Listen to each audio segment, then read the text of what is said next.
Avec la victoire de Bombbuster au Spiel des Jahres cette année, on perd officiellement le plus grand loser du jeu de société. La fin d'une époque, ma bonne dame.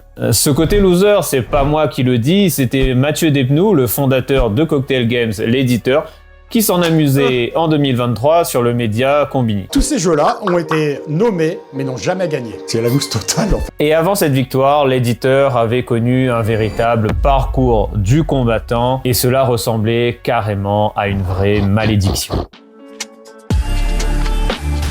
Et oui, entre Bombbuster et Trio, l'éditeur vient de remporter les deux plus prestigieux prix ludiques en 2 ans, le Spiel des Jahres et l'As d'Or. Et avant ces deux victoires, Cocktail Games n'était que 28e de la Board Game League avec 5 points. Excusez-moi.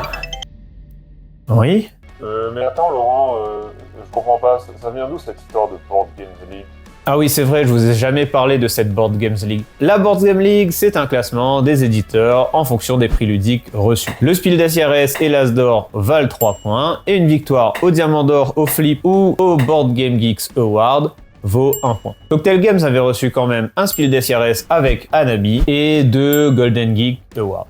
Mais au-delà de ces prix, une vraie galère pour remporter l'As d'Or. Un premier échec en 2003 avec Unanimo, suivi en 2007 d'un échec pour Vitrail, en 2009 pour Kaleidos, en 2015 pour Perlimpinpin, en 2017 pour Imagine, 2018 Twinit, Top 10 qui échoue également en 2021, 2022 c'est Happy City qui se manque, une telle galère que l'éditeur va même décider de faire son propre prix ludique, les Cocktails d'Or, qui récompense un jeu de l'éditeur lui-même. Et il y met les formes, puisque on a le droit à une très grosse cérémonie et à un magnifique prix décerné. Et en 2024, la consécration avec Trio qui remporte un As d'Or, mais également le trophée Flip. Et en 2025, donc, la victoire au Spiel des Jahres de Bombbuster. Ce qui ramène l'éditeur à 12 points pour la Board Game League. Ah, mais décidément... Mais attends, Laurent, ça fait bien progresser l'éditeur dans le classement du coup? Alors oui, avec 12 points, l'éditeur, il prend pas mal de place. Il remonte 18e au classement, juste derrière Lucky Duck Games, et dans un groupe composé de Ludonote, Rio Grande Games et Space Cowboy. Si on regarde sa fiche de stats avant Trio et Bombbuster, on voit que l'éditeur a un score de 79. Désolé.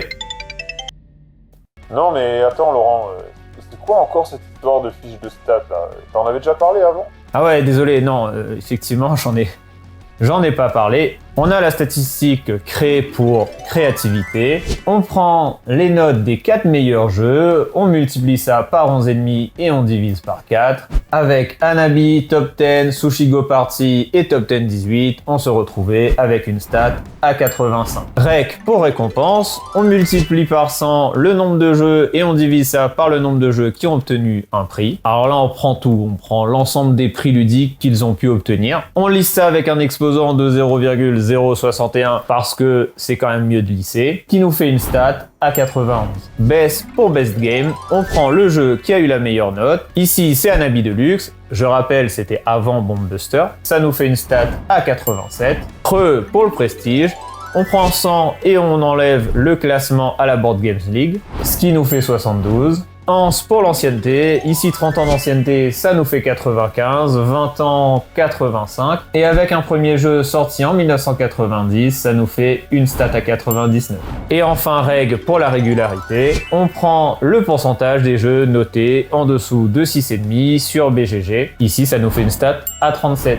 Mais du coup, avec l'arrivée de Trio puis de Bombbuster, ça va booster les stats de créativité, de Best Game et de Prestige. Et on se retrouve avec une note générale de 82 pour Cocktail Games. Si ce côté stat vous plaît, n'hésitez pas à lâcher le maximum de likes et je vous ferai une équipe complète avec les meilleurs éditeurs.